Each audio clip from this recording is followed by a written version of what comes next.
Oh, sudah ada 10 pertanyaan.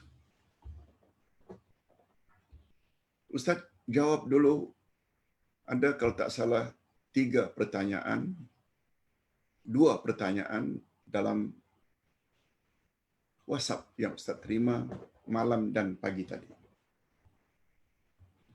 Ustaz, sahihkah ini? Roh si mati tahu siapa yang menziarahinya. Diakui oleh Imam Ibnul Qayyim Al-Hambali ketika membahas masalah ini dalam kitabnya Ar-Ruh. Ya. Kata Imam As-Suyuti, arwah paling gembira bila yang menziarahinya itu orang yang dia cintai ketika di dunia. Adakah ini sahih, Pak Ustaz? Roh si mati tahukah siapa yang menziarahinya? Mohon pencerahan. Pertanyaan ini kita telah jawab 2 hari yang lalu ketika pembahasan tentang jawapan tepat terhadap soalan kubur. Yang ringkasnya, orang dalam kubur tahu siapa yang ziarah dia.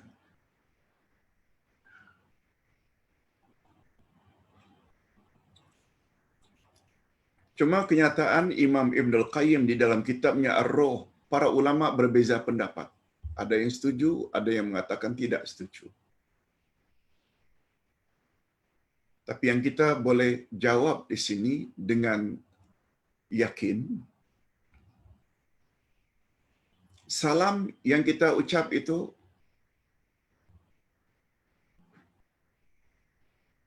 ucapan kita kepada penghuni kubur itu didengar oleh penghuni kubur. Sebagaimana kata-kata Nabi sallallahu alaihi wasallam kepada orang-orang yang mati syahid dalam perang Uhud. Cuma kata Nabi, mereka boleh mendengar tapi mereka tidak boleh menjawab. Itu yang dapat Ustaz jawab dalam hal ini. Tapi kita perlu ingat, para ulama menambah, mendengarnya penghuni kubur itu hanya sekedar mendengar, bukan intifa', bukan mendengar sambil mengambil manfaat. Ini 2 yang berbeza.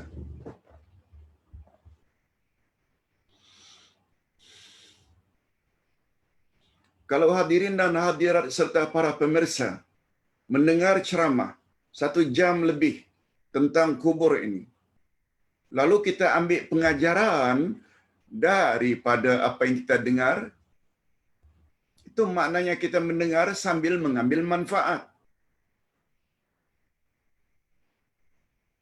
Tapi orang dalam kubur dia boleh mendengar tapi dia tidak dapat ambil manfaat. Itu sebabnya ulama mempertikaikan. Ada ulama yang mempertikaikan di mana perlunya baca talqin di atas kuburan. Penghuni kubur, apabila kamu ditanya oleh Munkar wa Nakir, man rabbuka? Jawablah Rabbi Allah. Siapa Tuhanmu? Jawablah Tuhanku adalah Allah. Wa ma dinuka? Apakah agamamu? Jawablah dini al-Islam. Agamaku adalah Islam. Wa man nabiyuka? Siapa nabimu? Jawablah Muhammad bin Abdullah. Dia memang dengar tapi dia tidak dapat mengambil manfaat. Dia tidak akan boleh jawab sesuai dengan yang kita ajar di atas kuburan. Sekedar dengar. Sebab semua kita tahu, yang jawab itu bukan mulut lagi. Yang jawab itu amal kita berdasarkan ayat 65 dari surat Yasin. A'udzubillahi minasyaitonirrajim.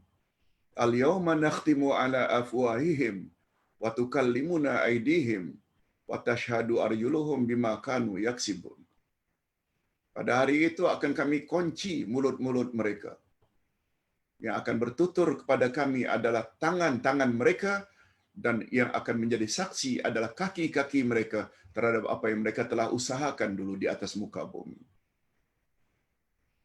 Jadi talqin yang sebenarnya adalah talqin menjelang kematian. Talqin maknanya mengajar. Laqinu mautakum la ilaha illallah. Talqinkanlah orang yang akan mati dengan kalimah la ilaha illallah. Sekali lagi, kesimpulannya, walaupun penghuni kubur itu boleh mendengar, dan setengah riwayat atau setengah pendapat dia boleh mengetahui siapa yang ziarah,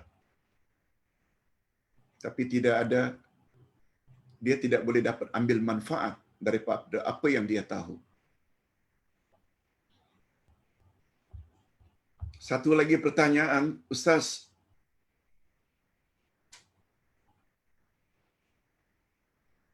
Saya ingin tahu bagaimana cara buat salat sunat tasbih. Boleh Ustaz bantu? Hadirin dan hadirat, salat sunat tasbih. Para ulama berbeza pendapat tentang kedudukan hadisnya. Tapi menurut Syekh Nasaruddin Albani, hadisnya sahih. Rasulullah pernah mengajar angkelnya Abu Talib. Rasulullah sallallahu alaihi wasallam pernah mengajar angkernya Abbas agar melakukan salat sunat tasbih walaupun sekali seumur hidup. Sebab ganjarannya sangat besar. Cuma untuk menjawab soalan ini, kita sangat terbatas masa. Dalam buku Ustaz ini, himpunan salat sunat menurut sunnah Rasul sallallahu alaihi wasallam. Ustaz ada sebut cukup panjang lebar pembahasannya, yaitu tentang salat sunat tasbih. Salat sunat tasbih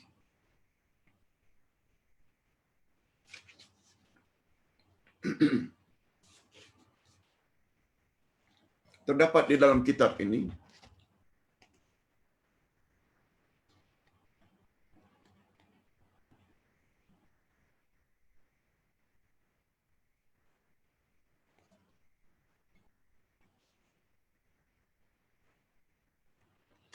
Minta maaf Ustaz tidak dapat carinya, tapi ada.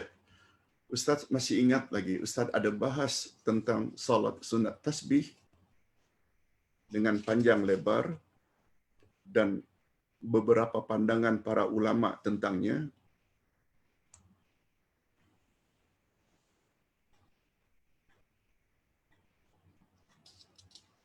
Yes. Kita boleh lihat pada muka surat 340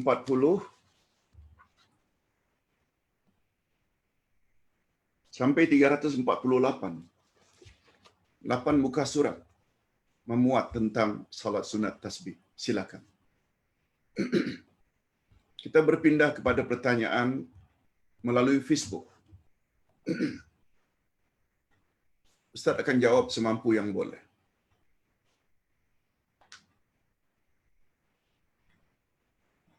Assalamualaikum Pak Ustaz. Minta pencerahan apa maksud tawassul. Boleh mengakibatkan tersasar akidah.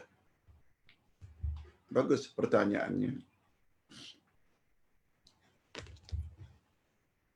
Cuma besar kemungkinan yang tanya ini tidak ikut kelas akidah sebelum ini. Ketika kita membahas beberapa perkara yang boleh merosakkan akidah, mungkin itu yang dimaksudkan tersasar akidah. Satu di antaranya tawassul. Ustaz dah sebut tadi pada permulaan, tawassul terbagi dua. Ada tawassul bid'ai, ada tawassul masyru'. Makna tawassul mendekatkan diri kepada Allah dengan perkara-perkara yang Allah suka, sebelum kita berdoa supaya doa kita lekas dikabulkan oleh Allah. Nah, tawasul jenis itu namanya tawasul masyru'. Tawasul yang disyariatkan. Tawasul yang disyariatkan ada 4.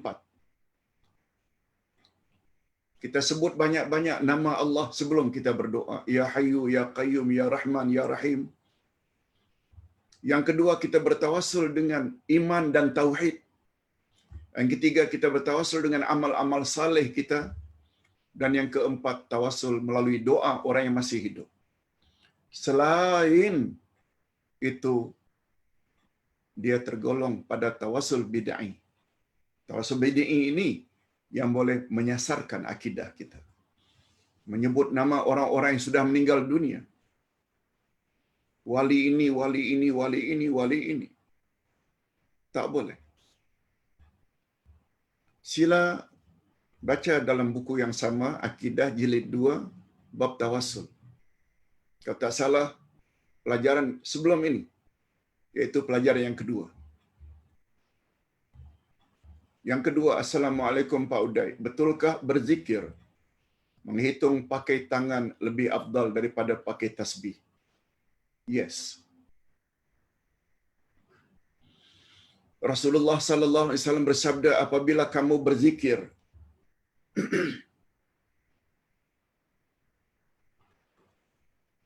sambil menghitung dengan ruas-ruas jari, Subhanallah, Subhanallah, Subhanallah, Subhanallah, Allahu Akbar, Allahu Akbar, Allahu Akbar. Nanti ruas-ruas jarimu itu akan jadi saksi pada hari kiamat.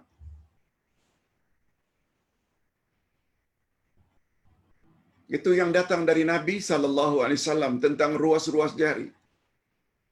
Itu sebabnya kita yakin dengan ruas-ruas jari adalah lebih afdal daripada masbahah.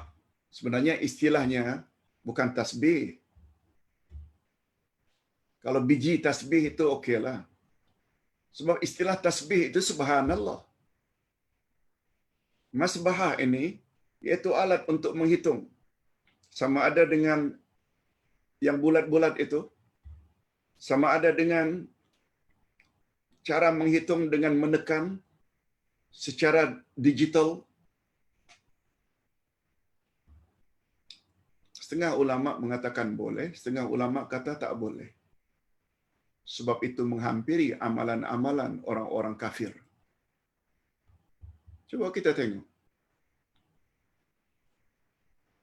Orang-orang Cina, orang alimnya juga bawa tasbih.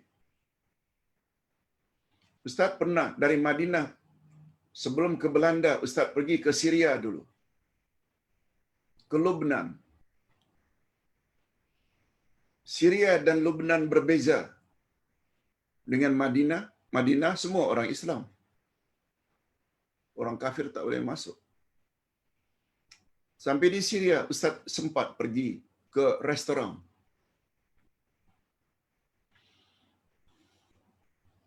Dalam restoran, Ustaz lihat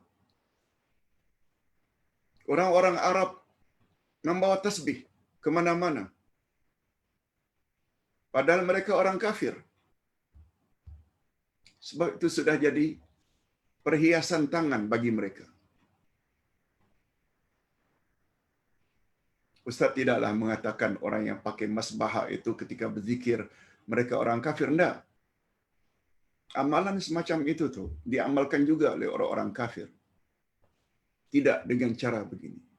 Itu sebabnya, sekali lagi, menghitung zikir kita dengan ruas-ruas jari adalah lebih afdal sesuai dengan yang ditanya daripada menggunakan masbahah. Masbahah maknanya biji-biji tasbih. Yang ketiga, Assalamualaikum Pak Uday. Di tempat saya rata-rata salat jenazah dikerjakan dalam rumah si mati. Di rumah si mati. Kadang-kadang saya tidak sempat berjamaah.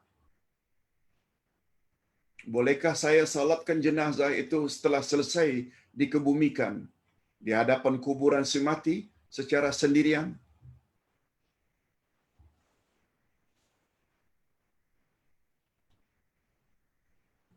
Salat jenazah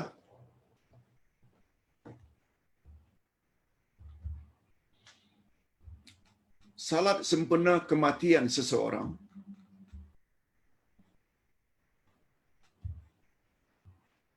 Empat kali takbir tanpa rukuk, tanpa sujud, semua kita tahu. Dipanggil dengan salatul janazah. Salat janazah adalah ibadah.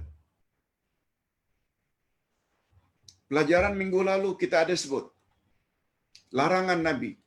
Jangan kamu salat di atas kuburan dan di dalam tandas atau toilet. Dengan adanya larangan itu, jangan lakukan salat jenazah di atas kuburan. Mungkin kalau kita ingin pun, kita boleh lakukan di rumah, tapi namanya salat ghaib. Caranya sama, cuma salat jenazah dengan salat ghaib berbeza. Salat ghaib, salat jenazah juga, tapi jenazah tidak ada di depan kita. Itu namanya salat ghaib. Caranya sama, rukunnya sama. Itu lebih baik daripada pergi ke kuburan lalu salat sendirian di atas kuburan. Sebab Nabi SAW larang berbuat demikian. Yang keempat, Assalamualaikum Pak Ustaz. Macam mana caranya tidak membayar hutang dengan orang kafir yang kita tak jumpa setelah sekian lama? Adakah caranya Ustaz supaya tidak sangkut di akhirat nanti? Bagus, Masya Allah. Yang namanya hutang ini wajib ditunaikan, sama ada piutang. Tempat kita berhutang itu Muslim ke atau kafir. Sebab tidak membayar hutang itu adalah suatu kezaliman. Sebagaimana kezaliman tak boleh dilakukan kepada sesama Muslim, juga terhadap orang kafir. Jangan dikira, untunglah saya berhutang selama ini pada orang kafir. Selamat saya. No. Berbuat zalim jangankan kepada sesama manusia, berbuat zalim terhadap binatang pun akan disiksa nanti di akhirat. Barangkali semua kita pernah dengar sabda Nabi, seorang wanita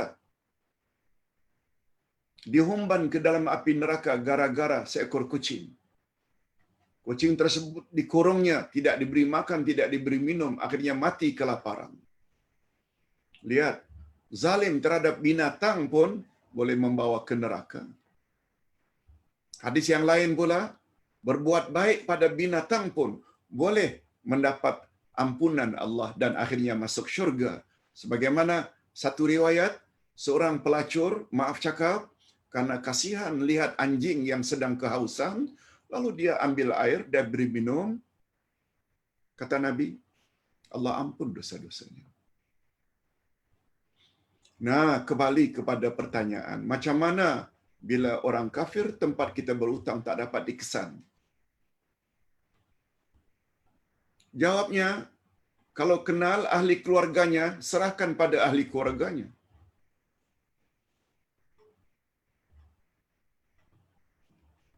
Suaminya ke, istrinya ke, ibu bapaknya ke, anak-anaknya. Sebab biasanya bila meninggal dunia, harta itu berpindah kepada ahli waris. Andai kata ahli keluarga pun tak dapat dikesan, sejumlah hutang tersebut menurut pandangan Ustaz, 500 ke, 300 ke, sedekahkan kepada pembinaan masjid, sedekahkan kepada pembinaan rumah anak yatim, sedekahkan kepada mana-mana fakir miskin dengan niat untuk menghilangkan tanggungjawab kita terhadap piutang. Manalah tahu barangkali orang kafir tersebut sebelum dia mati dia memeluk Islam, dapat jugalah dia ganjarannya. Tapi yang lepas, tapi yang pasti duit 300 yang kita utang pada orang kafir tetap bukan milik kita. Caranya lepaskan. Ini namanya takhallus. Sebagaimana jawaban Ustaz beberapa hari yang lalu, dia dapat duit loteri. Dia ada duit riba. Dia tetap tak boleh gunakan duit itu. Dia mesti salurkan kepada pihak-pihak tertentu, tapi niatnya takhallus. Takhallus maknanya ingin berlepas diri, bukan takarrub, bukan mengharap pahala.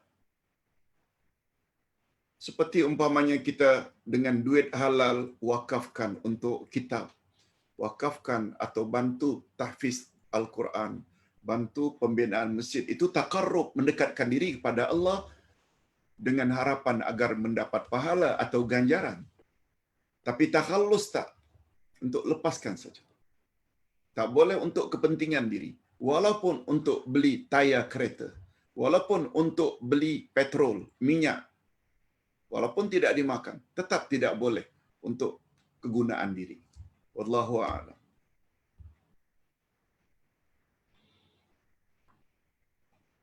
Yang kelima, udai.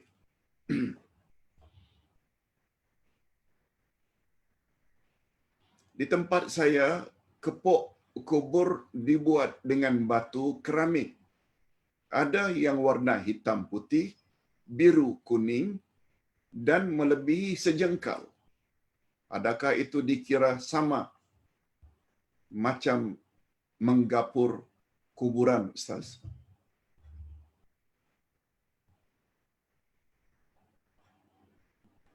Ustaz tak faham makna kepok. Atau kepong ke? Mungkin dibuat macam pagar. Apakah itu? Ustaz baca dulu hadis Nabi.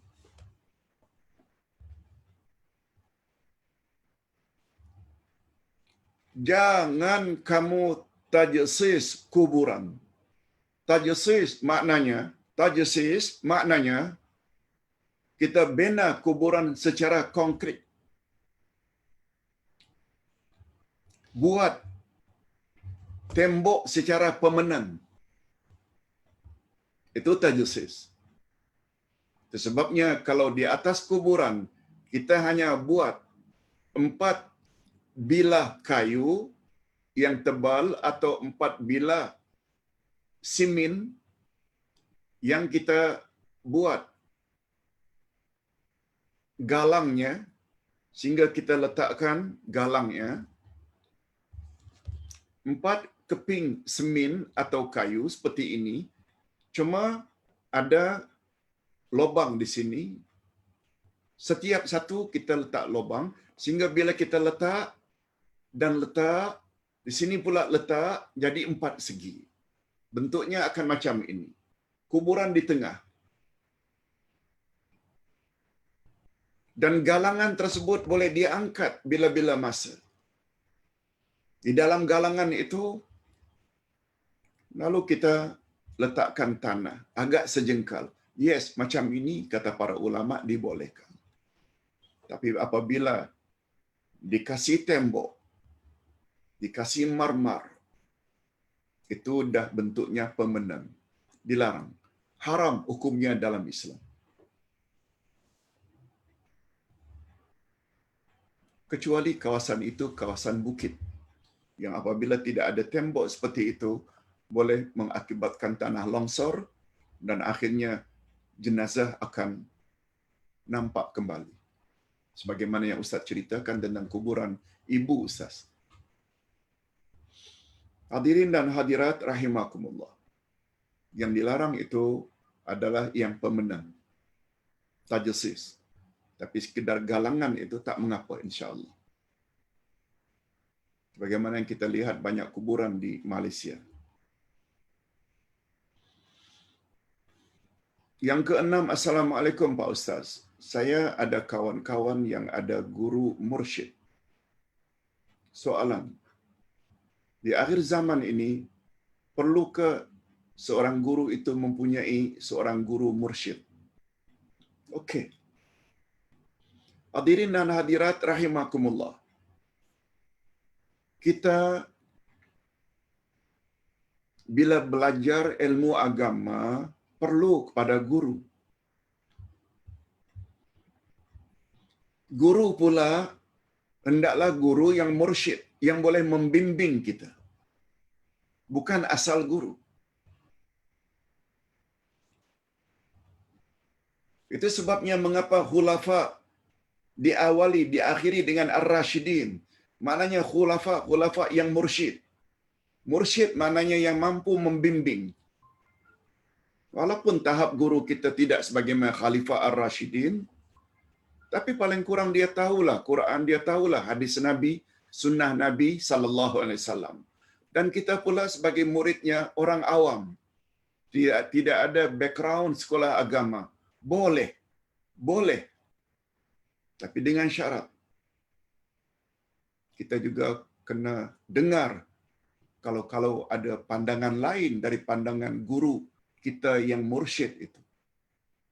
Sebab untuk mendapat hidayah, Allah berfirman pada ayat 17 dan 18 dari surat Az-Zumar. Fabashshir ibadil ladzina yastami'una al-qaul fayattabi'una ahsana. Ulaika alladzina hadahumullah wa ulaika hum ulul albab. Az-Zumar 17-18. Sampaikan hai Muhammad berita gembira kepada hamba-hambaku yang suka mendengar. Lalu dia ikut mana yang terbaik dari apa yang dia dengar. Mereka lah yang akan dapat hidayah. Mereka lah orang yang berfikiran waras. Oleh sebab itu bila kita hanya ikut mursyid, kita tak mau dengar dari yang lain. Malah ada teguran. Guru yang awak ikut tu bercanggah tahu dengan ajaran sunnah. Tak. Guru saya tahu segala-galanya. No. Yang macam itu tak boleh. Itu namanya fanatik. Itu namanya ta'assub. Itu sebabnya kepada ustaz bila ditanya, boleh tak kita bermazhab Pak Ustaz? Hanafi, Syafi'i, Hambali, Maliki? Ustaz jawab, boleh.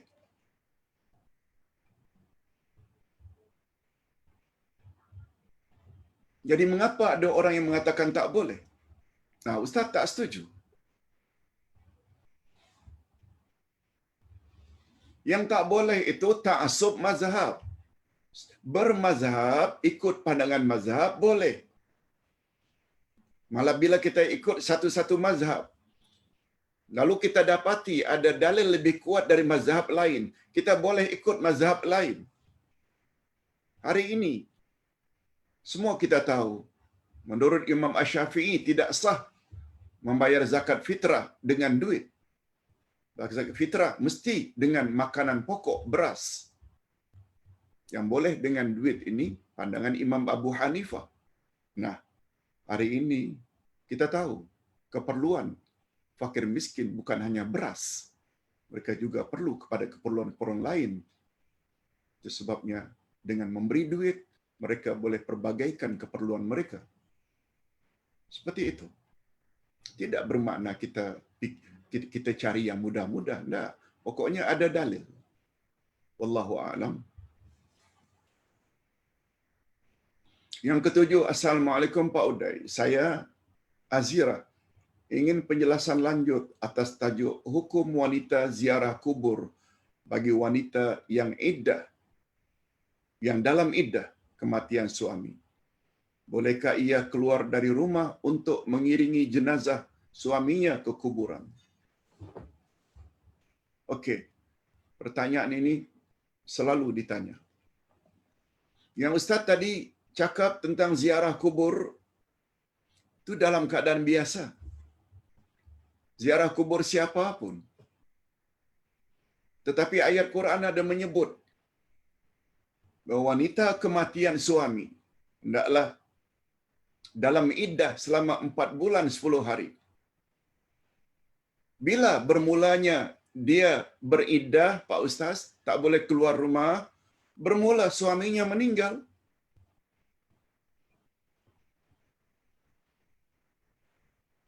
Itu sebabnya pendapat yang lebih kuat Isteri jangan ikut serta rombongan membawa jenazah suaminya ke kuburan. Itu pendapat yang lebih tepat. Itu pendapatnya yang lebih tepat. Sebab dia sudah mula beriddah. Iddah kematian suami dengan maksud tidak boleh keluar rumah. Pergi ke kuburan, keluar rumah.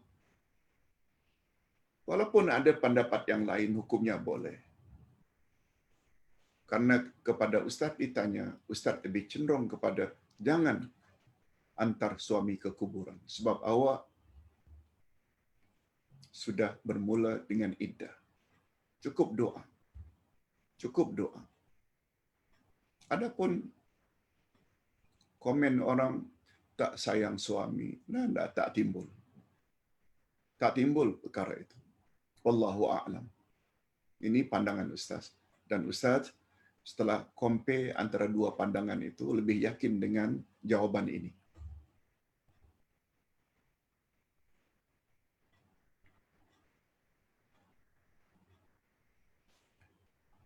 Uday ajarkan atau contohkan doa yang terbaik dalam bahasa Melayu jika saya ziarah kubur orang tua saya.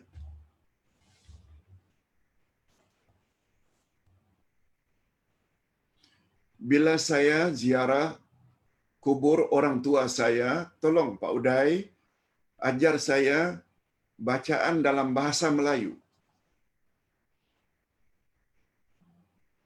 Tadi Ustaz ada sebut, jenazah dalam kubur tiba-tiba diangkat tinggi oleh Allah.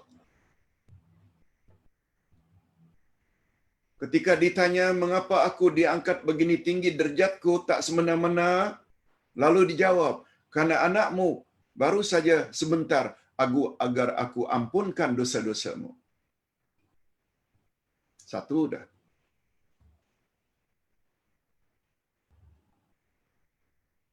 Setelah membaca tahmid dan selawat,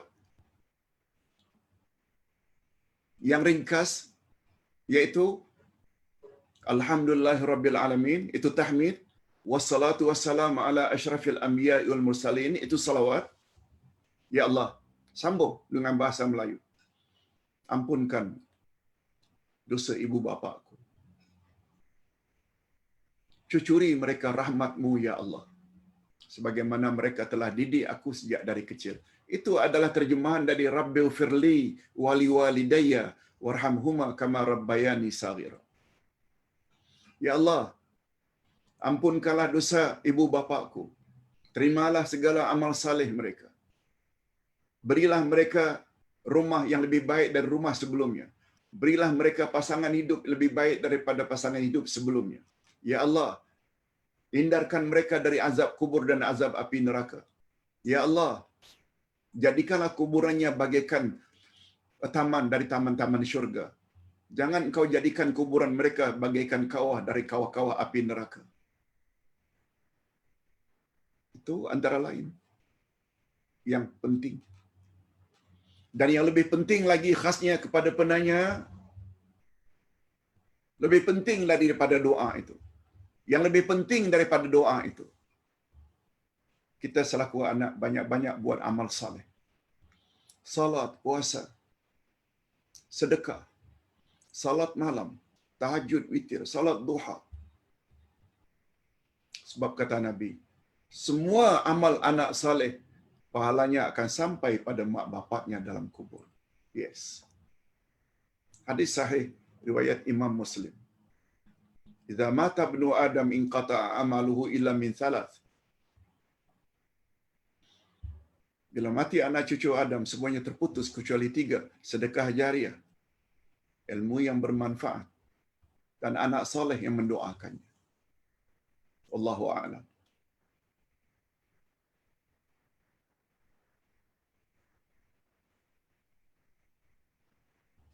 Yang ke-9, jika keluarga terdekat kita meninggal dunia, apakah perkara yang paling pertama yang harus dilakukan oleh pihak keluarga? Jika keluarga terdekat kita meninggal dunia, keluarga terdekat meninggal dunia, apakah perkara yang paling pertama yang harus dilakukan oleh pihak keluarga?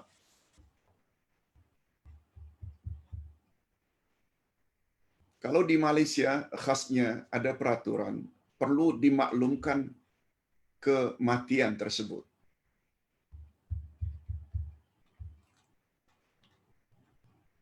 Perlu dimaklumkan kepada petugas kuburan untuk menggali kuburan.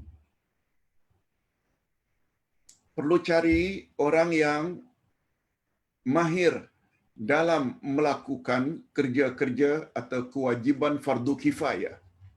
Sebab setiap kematian, orang hidup ini mesti buat 4 perkara. Mandikan, kafankan, salatkan jenazah, dan pengkebumian. Ini kewajiban yang disebut dengan fardu kifayah. Tentu saja fardu kifayah dalam hal ini yang paling utama adalah dari keluarga terdekat. Sebab barangkali orang kampung tak tahu si fulan itu telah meninggal dunia. Cari Pak Imam. Beritahu sebanyak mungkin masyarakat. Buat announcement kalau di taman atau di kampung supaya orang tahu. Supaya mereka semua mendoakan. Apalagi Nabi bersabda, barang siapa yang salat jenazah itu 40 orang. 40 orang. Semuanya tidak melakukan syirik. Jenazah itu garanti akan mendapat syafaat di akhirat nanti. 40 orang. Maknanya makin banyak, makin bagus orang yang ikut serta ziarah, ikut serta salat jenazah. Semakin banyak tentu saja perlu ada announcement, pengumuman akan kematian. Selain itu tentu saja perlu siapkan kain kafan. Sekarang dah ada package dah, kain kafan. Siapkan kain kafan, maklumkan kepada orang ramai. Yang ketiga, beritahu kepada penghuni, kepada penggali kubur supaya kubur dipersiapkan. Jangan fikir-fikir apa ya kita hendak buat nanti pada hari ketiga, hari ke-7, hari ke-40. Jangan. Sebab itu bukan sunnah Nabi sallallahu alaihi wasallam. Malah kalau yang meninggal itu bapa daripada seseorang dari keluarga kita, kita perlu bawa makanan untuk mereka. Sebab mereka sedang bersedih. Wallahu a'lam. Itu semua beberapa sunnah Nabi sallallahu alaihi wasallam sempena kematian seseorang. Yang ke-10, second last. Ada 11 rupanya pertanyaan. Assalamualaikum Al-Muallim Al-Karim. Terima kasih. Guru yang saya muliakan. Semoga Allah memanjangkan usia Ustaz untuk menyampaikan ilmunya. Amin. Amin ya Rabbal Alamin. Persoalan saya untuk topik hari ini, terdapat satu hadis riwayat Al-Bukhari nomor 1361 mengenai meletakkan pelepah tamar di atas kubur. Yang menjadi persoalan saya, terdapat juga hadis dari Sahih Muslim mengenai terputusnya amalan anak Adam melainkan 3 perkara. Betul? Bagaimana hadis yang Ustaz bacakan tadi? Bila mati anak cucu Adam, semuanya terputus kecuali 3, sedekah jariah, ilmu yang dapat diambil manfaat, serta amal saleh. Doa anak yang saleh. Saya tidak dapat melihat kesinambungan kedua hadis. Malah ianya berlawanan sekiranya mengambil pendapat pelepah tamar itu bertasbih kepada si mati. Harap Ustaz perbetulkan pahaman saya. Terima kasih. Hadirin dan hadirat rahimakumullah. Bila hadis sama-sama sahih. Ini tinjauan ulama hadis. Bila hadis sama-sama sahih,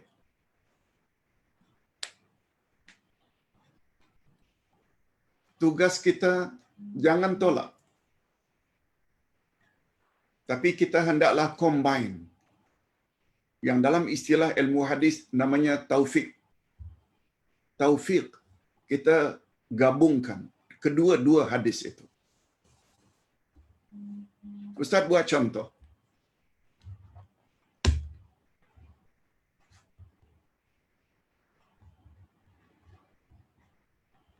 Sabda Nabi dalam hadis yang sahih, akikah untuk anak laki-laki 2 ekor kambing. Akikah untuk anak perempuan 1 ekor kambing. Sahih. Ada riwayat lain juga sahih. Nabi akikah untuk cucunya Hasan 1 ekor sahaja. Berikutnya cucunya yang kedua Husain juga 1 ekor kambing.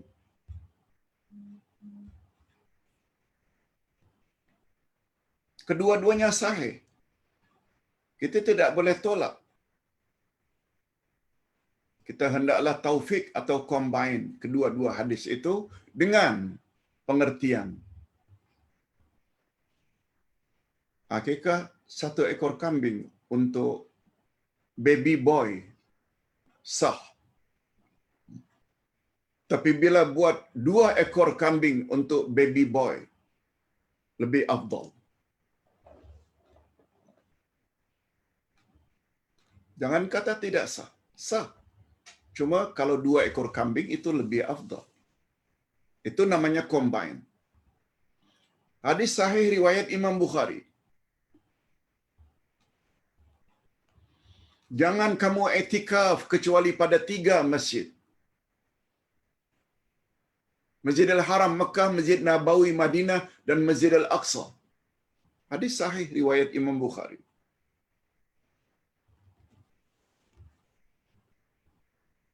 Dan banyak sungguh galakan dari Nabi sallallahu alaihi wasallam, apabila kamu masjid, apabila kamu berada di dalam masjid, niatlah i'tikaf tanpa menyebut masjid mana pun. Juga sahih. Macam mana combine ya Ustaz? Sebagaimana kata Mufti Arab Saudi Syekh bin Baz, dia membawa makna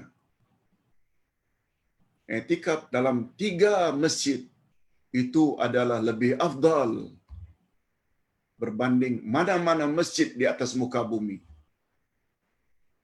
I'tikaf di mana-mana tetap sah. Tapi mana yang lebih afdal? Tidak boleh mengatasi i'tikaf dalam 3 masjid tadi. Itu namanya taufik. Oleh sebab itu, sesuai dengan pertanyaan, yang sampai kepada yang mati 3 saja. Sedekah jariah, ilmu yang dapat bermanfaat, anak saleh yang melakukan amal saleh dan berdoa. Pelepah kurma tak disebut-sebut. Itu sebabnya ada ulama yang berpendapat itu adalah khas untuk Nabi Muhammad sallallahu alaihi wasallam saja.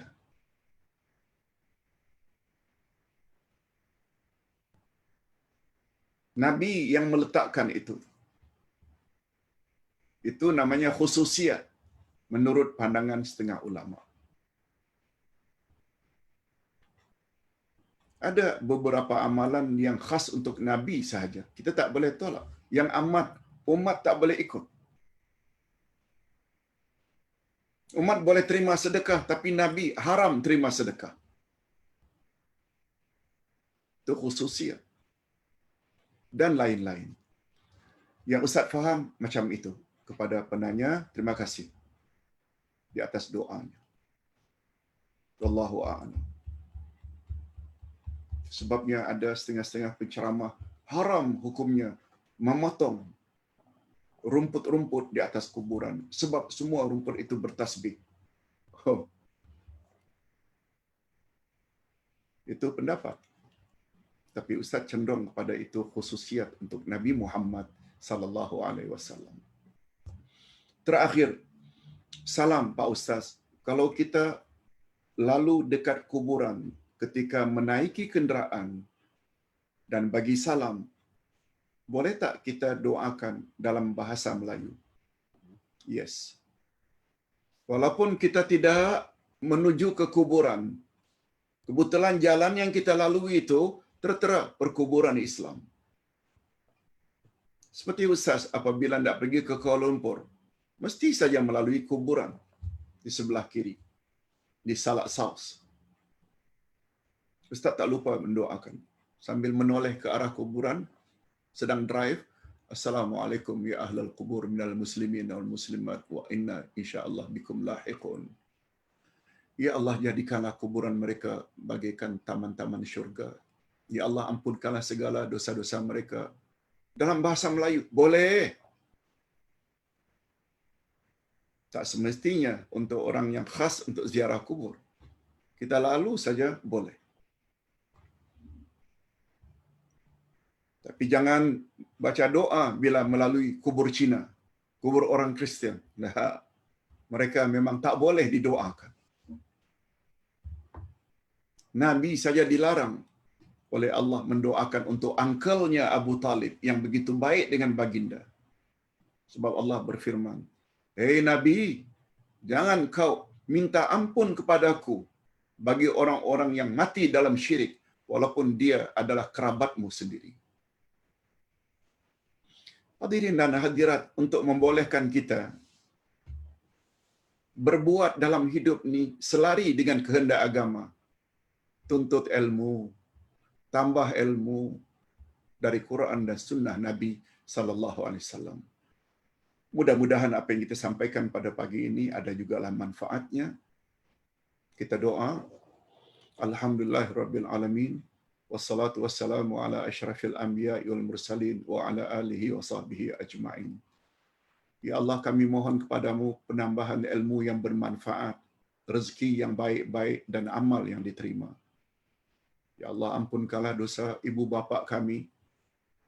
Cucurilah mereka, ya Allah, rahmat-Mu sebagaimana mereka telah didik kami sejak daripada kecil. Ya Allah, berilah kami kekuatan untuk banyak melakukan amal-amal saleh, sebab kami tahu apa amal saleh yang kami lakukan automatically mak bapak kami juga akan terima di akhirat nanti atau di alam barzakh. Ya Allah, angkatkanlah kami bertawasul kepadamu melalui amal-amal saleh kami. Kami bertawasul kepadamu, ya Allah, melalui tauhid dan iman kami. Kiranya Engkau angkatlah COVID-19 ini dari bumi kami, khasnya dari bumi Malaysia, bumi Indonesia, dan bumi negara-negara Islam lainnya, supaya kami dapat melakukan ibadat kepadamu lebih sempurna. Birahmatika ya arhamar rahimin. Allahumma khtim lana bihusnil khatimah wa la takhtim alaina bisu'il khatimah. Ya Allah, akhirilah hidup kami dalam keadaan baik, dalam iman dan amal saleh. Dan tolonglah ya Allah, jangan Engkau akhiri dalam keadaan yang tidak baik, dalam syirik dan maksiat. Na'udzubillah min dzalik. Wa sallallahu ala nabiyyina Muhammad wa ala alihi wa sahbihi ajma'in. Walhamdulillahirabbil alamin. Subhanakallahumma wa bihamdik, asyhadu an la ilaha illa anta astaghfiruka wa atubu ilaik. Wassalamualaikum warahmatullahi wabarakatuh.